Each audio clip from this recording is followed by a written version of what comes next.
Hello बच्चों, मैं N K Sharma.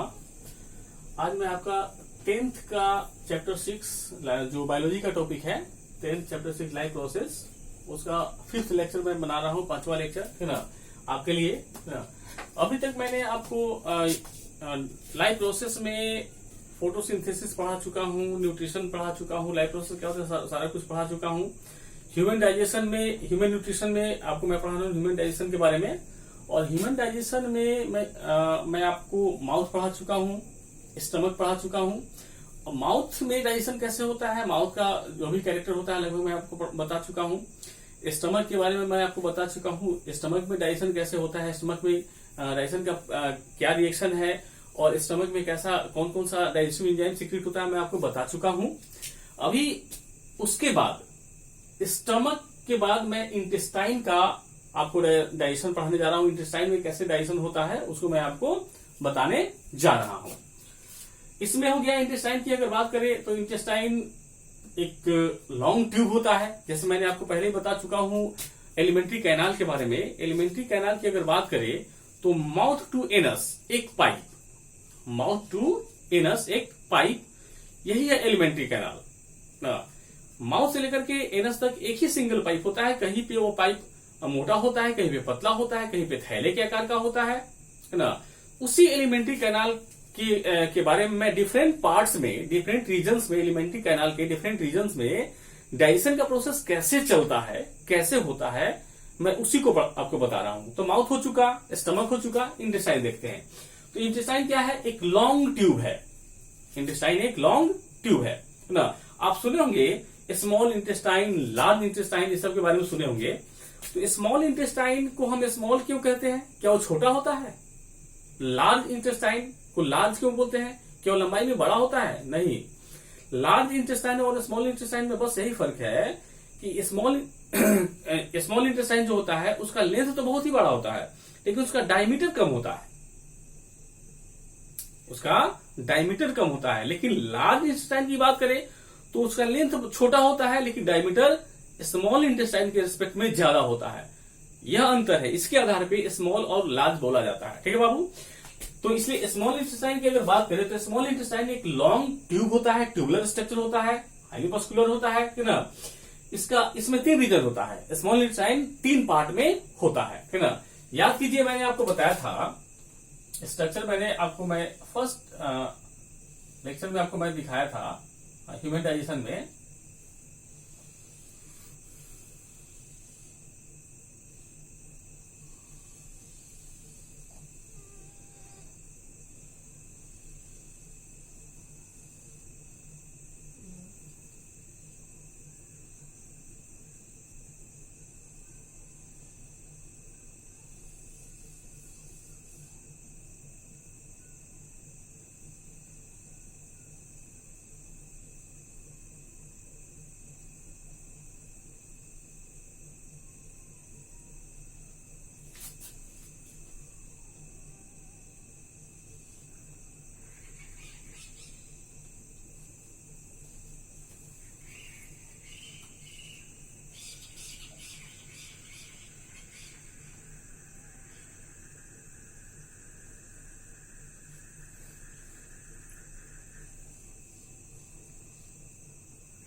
देखिए बच्चों,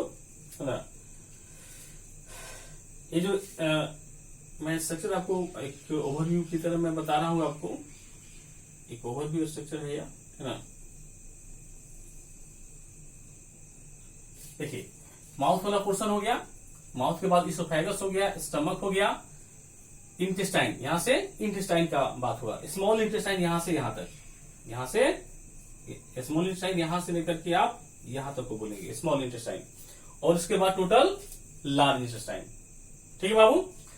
तो स्मॉल इंटेस्टाइन का सबसे पहला पार्ट हो गया ड्यूडेनम। सबसे पहला पार्ट ड्यूडेनम। ड्यूडेनम की बात करें तो सी, अंग्रेजी का जो लेटर होता है सी, इस तरह से सी शेप होता है। देखिए मैंने आपको बताया, कोशिश तो मैंने वही किया है सी शेप बनाने का। यहाँ पे देखिए सी है ना, अंग्रेजी का जो लेटर होता है सी, उसके आकार का होता है, सी के आकार का। ठीक है बाबू। और उसके बाद का पार्ट हो गया जेजुनम, उसके बाद इलियम, है ना। तो स्मॉल इंटेस्टाइन का सबसे फर्स्ट पार्ट हो गया ड्यूडेनम, जो सी शेप होता है। उसकी लंबाई ऑलमोस्ट 25 सेंटीमीटर होती है, 25 सेंटीमीटर की लंबाई होती है। ठीक है। उसके बाद हो गया जेजुनम, जो लॉन्ग क्वाइल मिडिल पार्ट होता है स्मॉल इंटेस्टाइन का, और उसकी लंबाई होती है 2.4 मीटर लॉन्ग, 2.4 मीटर लॉन्ग होता है जेजुनम की लंबाई, ठीक ना। और सबसे लास्ट पार्ट होता है इलियम। सबसे लास्ट पार्ट होता है इलियम, जिसकी लंबाई होती है 3.6 मीटर और हाईली क्वाइल होता है। 3.6 मीटर लंबाई होती है और हाईली क्वाइल होता है। ठीक है बाबू। तो ये हो गया स्मॉल इंटेस्टाइन का पार्ट्स हो गया, है ना। 3 parts, duodenum, jejunum and ilium. Duodenum की लंबाई होगी 25 सेंटीमीटर, जेजुनम की लंबाई हो गई 2.4 मीटर, है ना, एंड इलियम की लंबाई हो गई 3.6 मीटर। ठीक है ना बुआ। इस तरह से क्या हुआ बाबू, स्मॉल इंटेस्टाइन का आपको पार्ट्स के बारे में क्लियर हो गया, है ना। जब फूड जो आता है माउथ में, डाइजेशन का प्रोसेस हुआ, उसको चबाया गया, माउथ के बाद आया स्टमक में उसको उसका डाइजेशन का प्रोसेस हुआ। स्टमक में डाइजेशन के बाद जो एसिड जो काइम बना, एसिड काइम, वो आपको अब स्टमक के बाद आया स्मॉल इंटेस्टाइन में। ठीक है। तो वही जब फूड आता है ना, फूड जब आता है स्टमक से, है ना, तो उसका एसिडिक नेचर होता है। और फूड का जो एंट्री होता है स्मॉल इंटेस्टाइन में, स्टमक से स्मॉल इंटेस्टाइन में, वो किसके द्वारा कंट्रोल किया जाता है, तो पाइलोरिक स्फिंक्टर के द्वारा, पाइलोरिक स्फिंक्टर के द्वारा कंट्रोल किया जाता है। यहाँ पे एक स्फिंक्टर लगा होता है, इस पोर्शन पे एक स्फिंक्टर लगा होता है, इस पोर्शन पे। पहले ही मैंने बताया था आपको, एक रबर के जैसा, इलास्टिक के जैसा स्ट्रक्चर जो कंट्रोल करता है, बंद किया रहता है। ऐसा नहीं है कि जितना भी फूड आया स्टमक में एक बार में टोटल का टोटल फूड चला गया स्मॉल इंटेस्टाइन में, ऐसा नहीं होता है। थोड़ा थोड़ा करके जाता है, थोड़ा थोड़ा करके जाता है। थोड़ा सा स्टमक में डाइजेशन हुआ, स्फिंक्टर खुलेगा, थोड़ा सा फूड ड्यूडेनम में आया, फिर बंद हुआ, फिर और डाइजेशन हो रहा है, फिर थोड़ा सा खुलेगा, थोड़ा देर के लिए खुलेगा, थोड़ा सा फूड फिर से स्मॉल इंटेस्टाइन में आ गया स्टमक से, फिर बंद हो जाएगा, फिर खुलेगा, थोड़ा सा फूड आया स्मॉल इंटेस्टाइन में, फिर बंद हो जाएगा। तो थोड़ा थोड़ा करके आता है फूड, एक बार में टोटल का टोटल फूड स्मॉल इंटेस्टाइन में नहीं जाता है। पाइलोरिक स्फिंक्टर होता है जिसको कंट्रोल करके रखता है। ठीक है बाबू।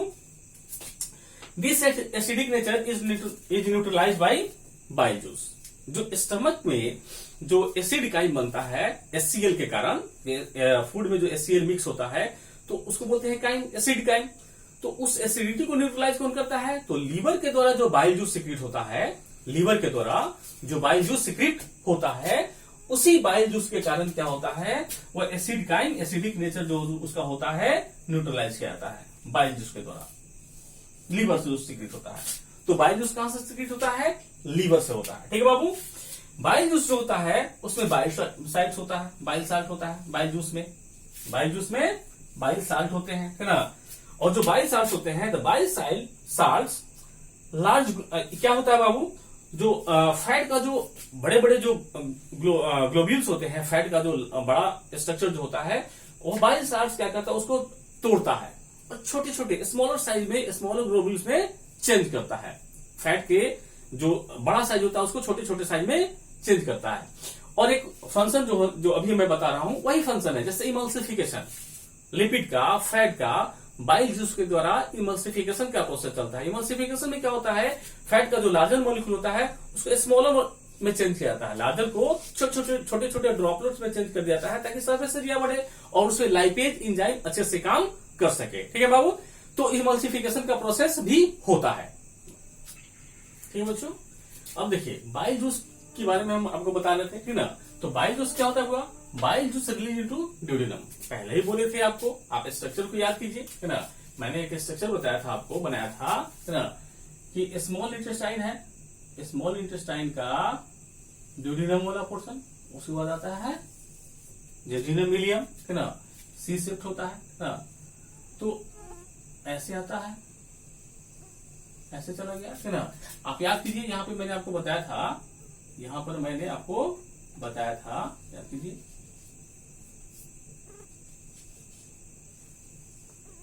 पैनक्रियाज का चला गया इधर,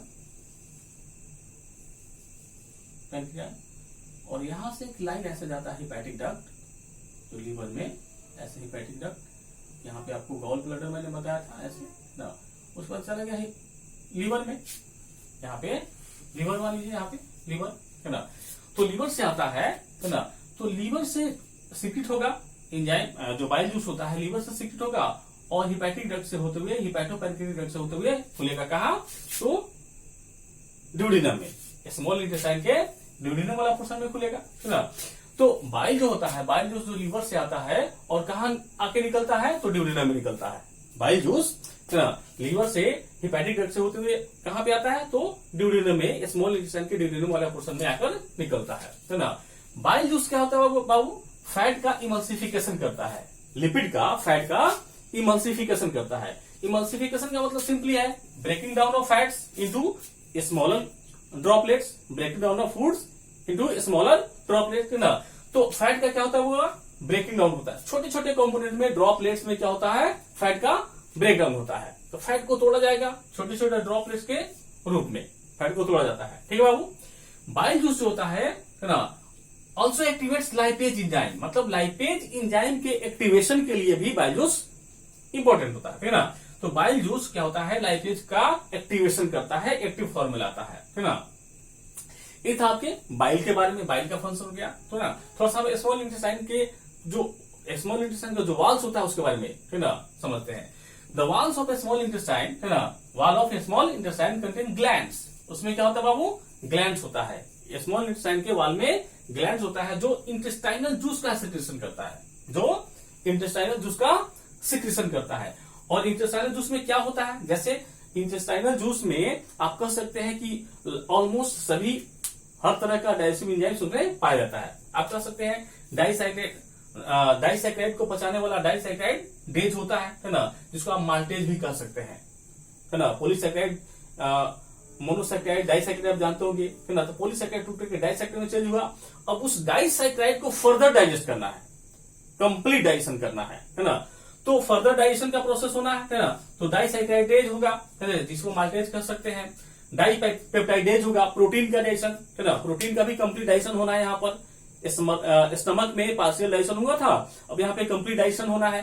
पार्शियल डाइजेशन में प्रोटीन टूट करके पेप्टाइड में बदला था, अब उस पेप्टाइड को तोड़ना है और उसका एक एक एमिनो एसिड को अलग करना है, प्रत्येक एमिनो एसिड को तोड़कर अलग करना है। तो डाइपेप्टाइडेज हो गया जो प्रोटीन का डाइजेशन करेगा, लाइपेज हो गया जो यहाँ पे इमल्सिफिकेशन हुआ है, फैट का लिपिड का इमल्सिफिकेशन हुआ है।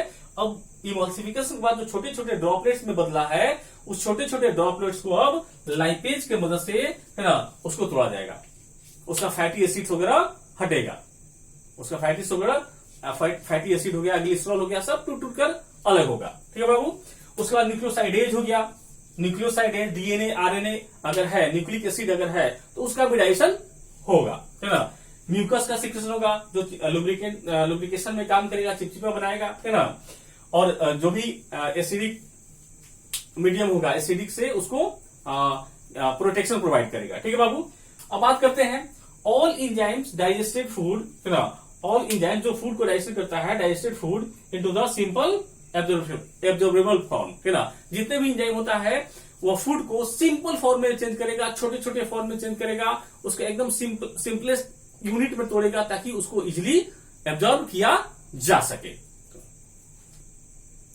तो बच्चों, तो इंटेस्टाइन में क्या होता है बाबू, इंटेस्टाइनल जूस के द्वारा, इंटेस्टाइनल एंजाइम के द्वारा फूड को एब्जॉर्बेबल फॉर्म में बनाया जाता है, एकदम सिंपल फॉर्म में बना दिया जाता है ताकि उसको इजिली एब्जॉर्ब किया जा सके। जैसे प्रोटीन टूटेगा, उसके एमिनो एसिड निकलेगा, है ना। मान लेते हैं कि एक एमिनो एसिड, दूसरा एमिनो एसिड, तीसरा एमिनो एसिड, इस तरह से एमिनो एसिड मिला, है ना, और एक लंबा पेप्टाइड बना, प्रोटीन से पेप्टाइड बना और डाइपेप्टाइड बना, मान लेते हैं ट्राइपेप्टाइड बना, मतलब पेप्टाइड छोटा स्मॉलर पेप्टाइड बनता है। तो अब बॉन्ड टूटेगा इसका, है ना, दो एमिनो एसिड के बीच में मान लेते हैं एक एमिनो एसिड, दूसरा एमिनो एसिड, तीसरा, इस तरह से एमिनो एसिड आपस में जुड़ा है ना, पेप्टाइड बॉन्ड से जुड़े होते हैं। एमिनो एसिड आपस में पेप्टाइड बॉन्ड की मदद से जुड़े होते हैं। तो अब क्या करेगा, पेप्टाइड बॉन्ड टूटेगा, पेप्टाइड बॉन्ड टूटेगा, एमिनो एसिड अलग हो गया, टूटेगा, अलग हो गया। इस तरह से क्या होगा, सभी एमिनो एसिड एक दूसरे से अलग हो जाएंगे और एकदम सिंपल फॉर्म है। प्रोटीन का सबसे बेसिक यूनिट होता है एमिनो एसिड, बिल्डिंग ब्लॉक उसका होता है एमिनो एसिड। तो सभी एमिनो एसिड टूट गया, अलग अलग हो गया, मतलब प्रोटीन का कंप्लीट डाइजेशन हो गया। ठीक है बाबू। कॉम्प्लेक्स कार्बोहाइड्रेट ग्लूकोज के रूप में चेंज हो जाएगा, ग्लूकोज मोनोसैकेराइड होता है, एकदम सिंपल फॉर्म होता है। तो इंटेस्टाइन में क्या होगा बाबू, स्मॉल इंटेस्टाइन में, और डाइजेशन, कंप्लीट डाइजेशन की प्रोसेस जो भी होता है वो सब ड्यूडेनम रीजन में हो जाता है। जेजुनम या इलियम में उसका एब्जॉर्प्शन का प्रोसेस होता है। तो कॉम्प्लेक्स कार्बोहाइड्रेट ग्लूकोज के रूप में बदल गया, है ना, फैट टूट करके फैटी एसिड में चेंज हुआ, ग्लिसरॉल में चेंज हुआ, है ना। इस तरह से क्या होगा बाबू, कंप्लीट डाइजेशन का प्रोसेस होता है स्मॉल इंटेस्टाइन में। और भी स्मॉल इंटेस्टाइन किसमें, तो ड्यूडेनम वाले रीजन में, है ना। The inner lining of small intestine has many finger like projections, है ना। इनर लाइनिंग जो होता है ना, स्मॉल इंटेस्टाइन के, उसमें मेनी फिंगर लाइक प्रोजेक्शंस निकले होते हैं, है ना। ये मान लेते हैं इनर लाइनिंग हो गया, एपिथेलियल सेल हो गया, बेसल सेल हो गया उसका, है ना। और इनर लाइनिंग में इस तरह से क्या होता है, फिंगर लाइक प्रोजेक्शंस निकले होते हैं, इस तरह से फिंगर लाइक प्रोजेक्शंस निकले होते हैं। उसको क्या बोलते हैं हम, विलाई बोलते हैं, उसको हम क्या बोलते हैं, विलाई, है ना, उसको हम विलाई बोलते हैं। तो विलाई में क्या होता है, विलाई एक्चुअली होता क्या है, सरफेस एरिया को बढ़ाने के लिए, सरफेस एरिया को बढ़ाने के लिए, ताकि एब्जॉर्प्शन ज्यादा से ज्यादा हो सके, है ना। अगर मान लो इसको पकड़ के इसे सीधा करें, इसको अगर खींचे तो ऑब्वियस है कि अब बड़ा हो जाएगा, है ना, इसको खींचेंगे तो बड़ा हो जाएगा। तो सरफेस एरिया को बढ़ाने के लिए होता है। विलाई के ऊपर में ही और भी माइक्रो विलाई भी होते हैं, है ना। तो क्या होता है, इनर लाइनिंग में क्या होता है बाबू, स्मॉल इंटेस्टाइन के फिंगर लाइक प्रोजेक्शंस पाए जाते हैं, जिसको हम विलाई कहते हैं, which increases the surface area, है ना, which increases the surface area absorption of digested food, for absorption of digested food, मतलब डाइजेस्टेड फूड के एब्जॉर्प्शन के लिए सरफेस एरिया को बढ़ाया जाता है। Villi are richly supplied with blood vessels. Villi में क्या होता है बाबू, ब्लड वेसल्स बहुत ज्यादा पाए जाते हैं, बहुत ज्यादा ब्लड वेसल्स इसमें पाए जाते हैं, richly supplied with blood vessels इसमें पाए जाते हैं। तो ब्लड वेसल्स पाए जाते हैं, तो विलाई एब्जॉर्ब करता है फूड को, विलाई के वॉल के द्वारा क्या होता है, एब्जॉर्ब होता है, ब्लड के द्वारा फूड एब्जॉर्ब कर लिया जाता है, और वह फूड फिर से ब्लड के माध्यम से, वो ब्लड के माध्यम से फूड क्या होता है, बॉडी के प्रत्येक सेल में, सर से लेके पांव तक प्रत्येक सेल में बॉडी के पहुंचा दिया जाता है। ब्लड के माध्यम से फूड पहुंचता है, और वह जो फूड पहुंचता है प्रत्येक सेल में, वहां पे फर्दर उसका ब्रेकडाउन होता है ना। कार्बन, हाइड्रोजन जो भी होते हैं जिससे मिलकर बना होता है ना, सभी टूटकर अलग होते हैं और उससे एनर्जी निकलता है ना, जिसको आप पढ़ेंगे रेस्पिरेशन वाले टॉपिक में। तो रेस्पिरेशन दो तरह का, एक ब्रीदिंग की बात करेंगे, एक्सचेंज ऑफ गैस, और एक रेस्पिरेशन होता है जिसको बोलते हैं सेलुलर रेस्पिरेशन, है ना। उस सेलुलर रेस्पिरेशन के प्रोसेस में क्या होता है, फूड का फर्दर ब्रेकडाउन होता है, वहां से एनर्जी निकलता है, एटीपी के फॉर्म में वो स्टोर होता है, और बॉडी का जो भी फंक्शन होता है, जो भी काम होता है बॉडी का, उसी एनर्जी की मदद से होता है। एटीपी के फॉर्म में जाएगा और एटीपी टूटेगा, एनर्जी निकलेगा और हमारा बॉडी का फंक्शन परफॉर्म होता है। अभी हम आपको पढ़ा रहे हैं, अभी हम बोल रहे हैं, इसके लिए भी एनर्जी चाहिए। कोई भी बॉडी का फंक्शन जो भी हो रहा है, सब में एनर्जी की रिक्वायरमेंट होती है।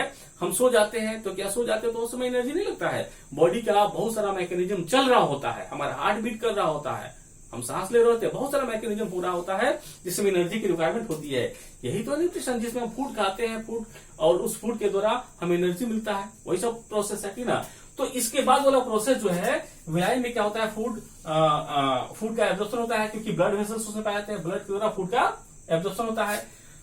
रिचली सप्लाइड होता है ब्लड वेसल्स के द्वारा, जो लेता है फूड को एब्जॉर्ब करता है, ना, जो भी डाइजेस्टेड फूड होता है उसको एब्जॉर्ब करता है, और बॉडी के प्रत्येक सेल में पहुंचा दिया जाता है, बॉडी के प्रत्येक सेल में पहुंचा दिया जाता है।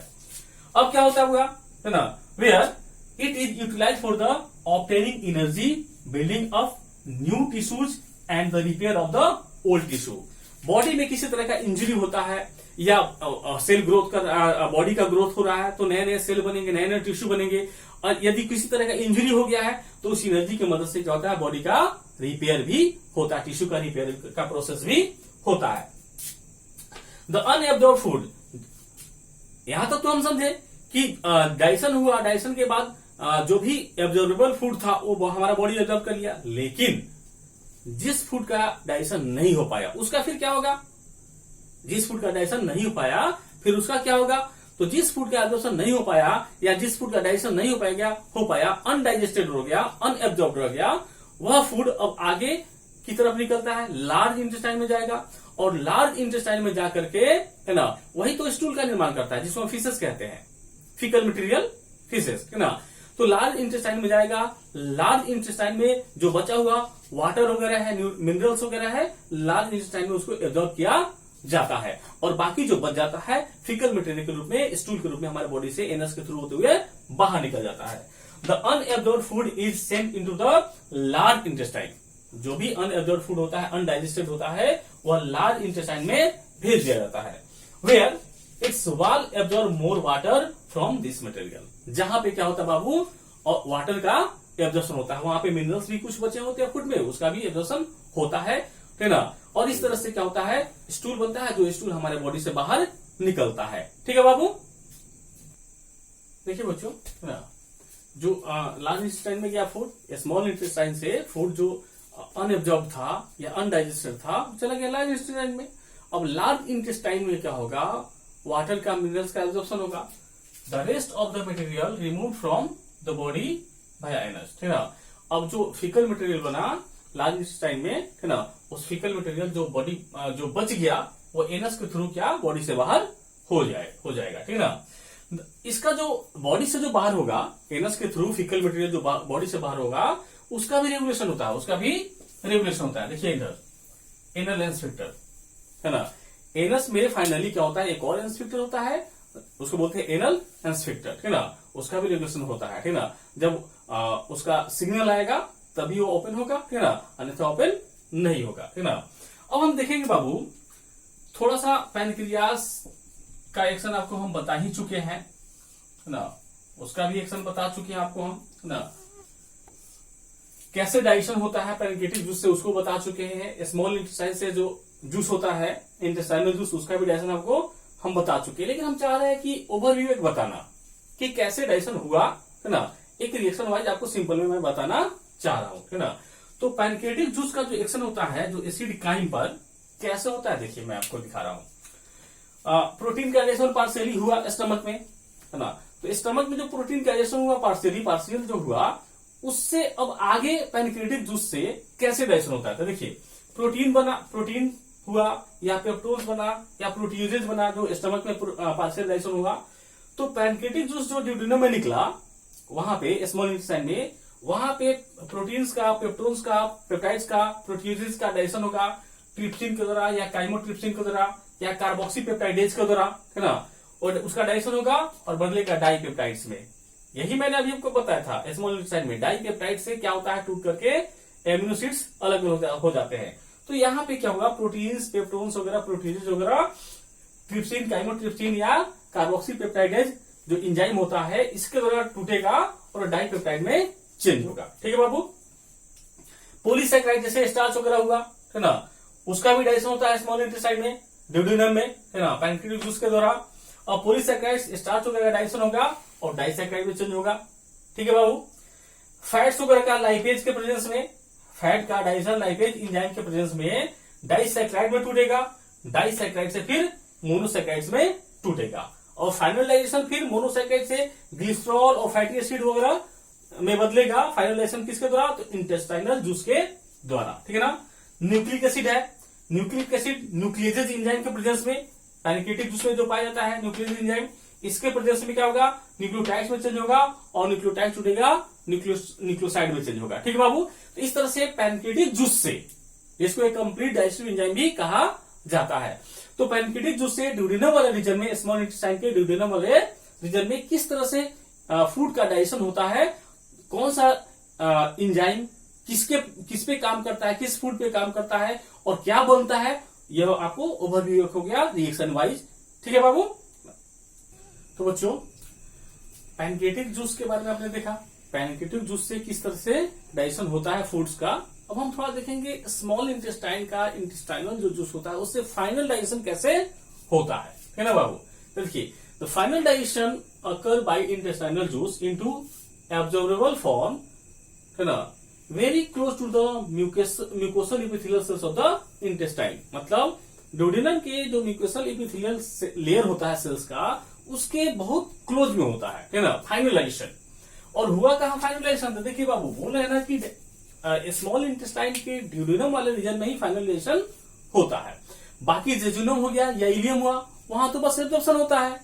फाइनल डाइजेशन का प्रोसेस हमेशा ड्यूडेनम वाले रीजन में होता है ना। तो देखिए, इंटेस्टाइनल जूस जो इंटेस्टाइन से निकलता है, एब्जॉर्ब होता है, उस इंटेस्टाइनल जूस से फाइनल डाइजेशन फूड का कैसे होता है? आपने देखा था कि जो भी पैनक्रिएटिक जूस था उससे फाइनल डाइजेशन हुआ नहीं था, है ना। सिंपल फॉर्म में चेंज जरूर हुआ था, लेकिन फाइनल डाइजेशन नहीं हुआ था। अब हम फाइनल डाइजेशन को देखेंगे, है ना। डाइपेप्टाइड का फॉर्मेशन वहां पे हुआ था, वहां पे माल्टोज का फॉर्मेशन हुआ था, लैक्टोज का फॉर्मेशन हुआ था, है ना। तो अब हम देखेंगे कैसे फाइनल डाइजेशन हुआ। तो डाइपेप्टाइड जो प्रोटीन का डाइजेशन हुआ, प्रोटीन से पेप्टाइड बना, डाइपेप्टाइड बना, है ना। अब उस डाइपेप्टाइड का डाइजेशन फाइनली डाइपेप्टाइडेज एंजाइम की मदद से एमिनो एसिड्स में हो गया। मतलब कंप्लीटली एमिनो एसिड टूटकर अलग अलग हो गया। ठीक है बाबू।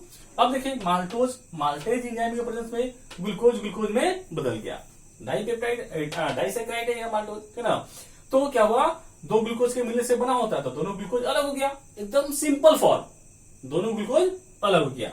लैक्टोज लैक्टेज एंजाइम के प्रेजेंस में ग्लूकोज और गैलेक्टोज के रूप में अलग हो गया। ये भी डाइसैकराइड है, लैक्टोज भी डाइसैकराइड है। ग्लूकोज और गैलेक्टोज के मिलने से बना होता है, तो ग्लूकोज और गैलेक्टोज दोनों अलग हो गया। ठीक है।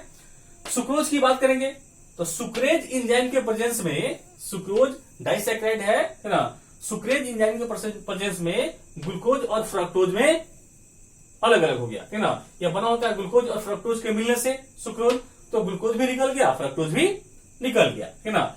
न्यूक्लियोटाइड्स की बात करेंगे, न्यूक्लियोटाइड्स की जो न्यूक्लिक एसिड था, न्यूक्लियोटाइड्स में टूटा था, तो फाइनली न्यूक्लियोटाइड्स अब और फर्दर ब्रेक डाउन होगा, फाइनलाइजेशन हो रहा है क्योंकि, है ना। तो न्यूक्लियोटाइडेज